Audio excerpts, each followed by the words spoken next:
रसूलों के अमाल उसका 23वां बाब। पौलुस ने सदर अदालत वालों को गौर से देखकर कहा, ए भाइयों, मैंने आज तक कमाल नेक नियति से खुदा के वास्ते उम्र गुजारी है। सरदार कायन हननिया ने उनको जो उसके पास खड़े थे हुक्म दिया कि उसके मुंह पर तमाचा मारो। पौलुस ने उससे कहा, ए सफेद दीवार, खुदा तुझे मारेगा। तू शरीयत के मुआफिक मेरा इंसाफ करने को बैठा है, और क्या शरीयत के बरखिलाफ मुझे मारने का हुक्म देता है? जो पास खड़े थे उन्होंने कहा, क्या तू खुदा के सरदार का ही बुरा कहता है? पौलुस ने कहा, ए भाइयों, मुझे मालूम न था कि ये सरदार काहिन है, क्योंकि लिखा है कि अपने कौम के सरदार को बुरा न कहे। जब पौलुस ने ये मालूम किया कि बास सदूकी है और बास फरीसी, तो अदालत में पुकार कर कहा, ए भाइयों, मैं फरीसी हूँ और फरीसियों की औलाद हूँ। मुर्दों की उम्मीद और क़यामत के बारे में मुझ पर मुकदमा हो रहा है। जब उसने ये कहा तो फरीसी और सदूकी में तकरार हुई और हाज़रीन में फूट पड़ गई, क्योंकि सदूकी तो कहते हैं कि ना क़यामत होगी, ना कोई फरिश्ता है, ना रूह, मगर फरीसी दोनों का इकरार करते हैं। बस बड़ा शोर हुआ और फरीसियों के फिरका के पास फकीह उठे और यूं कहकर झगड़ने लगे कि हम इस आदमी में कुछ बुराई नहीं पाते, और अगर किसी रूह या फरिश्ता ने उससे कलाम किया हो तो फिर क्या।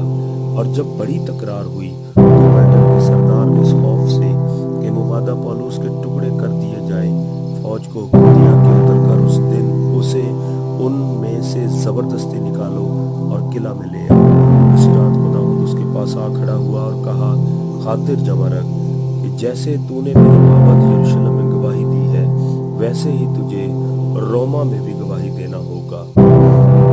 जब दिन हुआ तो यहूदियों ने एका करके और लानत की कसम खाकर कहा कि जब तक हम पौलुस को कत्ल न कर लें, ना कुछ खाएंगे ना पिएंगे। और जिन्होंने आपस में ये साजिश की वो 40 से ज्यादा थे। बस उन्होंने सरदार काहिनों और बुजुर्गों के पास जाकर कहा कि हमने सख्त लानत की कसम खाई है कि जब तक पौलुस को कत्ल न कर ले कुछ न चखेंगे। बस अब तुम सदर अदालत वालों से मिलकर पलटन के सरदार से अर्ज करो कि उसे तुम्हारे पास लाए। गोया तुम उसके मामला की हकीकत ज्यादा दरियाफ्त करना चाहते हो, और हम उसके पहुंचने से पहले उसे मार डालने को तैयार है। लेकिन पौलुस का भांजा उनकी घात का हाल सुनकर आया और किला में जाकर पौलुस को खबर दी। पौलुस ने सूबेदारों में से एक को बुलाकर कहा, इस जवान को पलटन के सरदार के पास ले जा, ये उससे कुछ कहना चाहता है। बस उसने उसको पलटन के सरदार के पास ले जाकर कहा कि पौलुस कैदी ने मुझे बुलाकर दरखास्त की कि इस जवान को तेरे पास लाऊं कि तुझसे कुछ कहना चाहता है। पलटन के सरदार ने उसका हाथ पकड़कर और अलग जाकर पूछा कि मुझसे क्या कहना चाहता है। उसने कहा, यहूदियों ने एका किया है कि तुमसे दरखास्त करें कि कल पौलुस को सदर अदालत में लाए।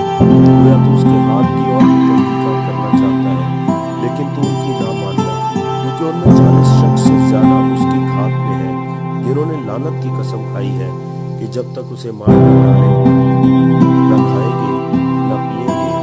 और अब वो तैयार है, सिर्फ तेरे वादे का इंतजार है। बस सरदार ने जवान को ये हुक्म देकर रुखसत किया कि किसी से न कहना कि तूने मुझ पर ये जाहिर किया है। और 2 सूबेदारों के पास बुलाकर कहा कि 200 सिपाही और 70 सवार और 200 नेज़ेबरदार पहर रात गए कैसरिया जाने को तैयार कर रखना। और हुक्म दिया कि पौलुस की सवारी के लिए जानवरों को भी हाजिर करें, ताकि उसे फेलिक्स हाकिम के पास सही सलामत पहुंचा दें। और इस मजमून का खत लिखा, क्लौदियुस लूसियास का फेलिक्स बहादुर हाकिम को सलाम।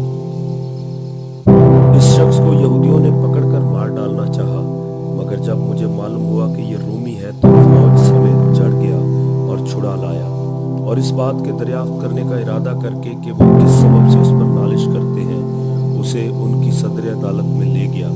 और मालूम हुआ कि वो अपनी शरीयत के मसलों की बाबत उस पर नालिश करते हैं, लेकिन उस पर कोई ऐसा इल्जाम नहीं लगाया गया कि कत्ल या कैद के लायक हो। और जब मुझे इत्तला हुई कि इस शख्स के बरखिलाफ साजिश होने वाली है, तो मैंने उसे फौरन तेरे पास भेज दिया है और उसके मुद्दइयों को भी हुक्म दे दिया है कि तेरे सामने उस पर दावा करें। बस सिपाहियों ने हुक्म के मुआफिक पौलुस को लेकर रातों रात अंतिपत्रस में पहुंचा दिया और दूसरे दिन सवारों को उसके साथ जाने के लिए छोड़कर आग के रातों फिरे। उन्होंने कैसरिया में पहुंचकर हाकिम को खत दे दिया और पौलुस को भी उसके आगे हाजिर किया। उसने खत पढ़कर पूछा कि ये किस सूबे का है और ये मालूम करके कि किलिकिया का है, उससे कहा कि जब तेरे मुद्दई भी हाजिर होंगे तो मैं तेरा मुकदमा करूंगा।